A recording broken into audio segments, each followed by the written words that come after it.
नमस्कार मित्रांनो, स्वागत आहे आपलं बॉल इन्फॉर्मेशनमध्ये। आजचा आपला 17वा दिवस। जसे की सकाळच्या व्हिडिओमध्ये आपण बोललेलो की आजचा पूर्ण व्हिडिओ येईल आपल्याला थोड्याच वेळात, तर आजचा हा पूर्ण व्हिडिओ आहे। आजच्या दिवसाची 17व्या दिवसाची मॅनेजमेंट पाहूया। आणि आज आपण बॉडी वेट केलेला आहे, तर 17व्या दिवशी 600 ग्रॅम वजन आपलं झाले बसलेलं आहे। आणि उन्हाळ्याच्या दिवसात तरी चांगलंच वजन म्हणावं लागेल, दिवसप्रमाणे पक्षी चांगला वाढलेला आहे।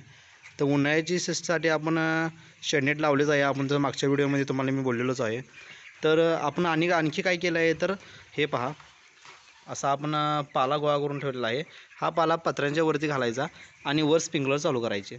उन्हाळ्यापासून आपल्याला जितकं होईल तितकं टेम्परेचर मेंटेन ठेवावं लागतं, त्यामुळं आपण पाला गोळा केलेला आहे। आपण हळदीचा पाला गोळा केलेला आहे, आपण ऊसाचा पालाही गोळा करू शकतो। आणि वर स्प्रिंकलर लावून ते स्प्रिंकलरमध्ये आपण पाला गाल करून 12 वाजता एकदा आणि 2 वाजता एकदा असे 2 टाईम आपण पाणी चालू करणार आहोत। तर आपली मॉर्टिलिटी म्हणायला गेलं तर मॉर्टिलिटी काहीच नाही, कारण मी आपल्याला सांगितलेलं आपण जे किडनीवरचं औषध वापरलेलं ते औषध इतकं चांगलं आहे की रेनोफ्लॅश या औषधामुळे आपलं कोणतीच मर झालं नाही किंवा काही नाही झालेलं। तर आपण हा पाला आता उद्या सकाळी टाकून येणार आहोत। उद्या त्याचाही व्हिडिओ आपण किंवा शॉर्ट किंवा व्हिडिओ त्याचंही टाकून देऊ आपण। तर असंच आपल्या व्हिडिओला लाईक करा, शेअर करा आणि कमेंट करा।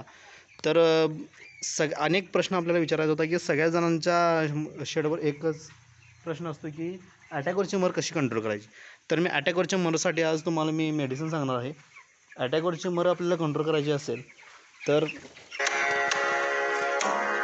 अँटीडॉक्स हे असे आहे,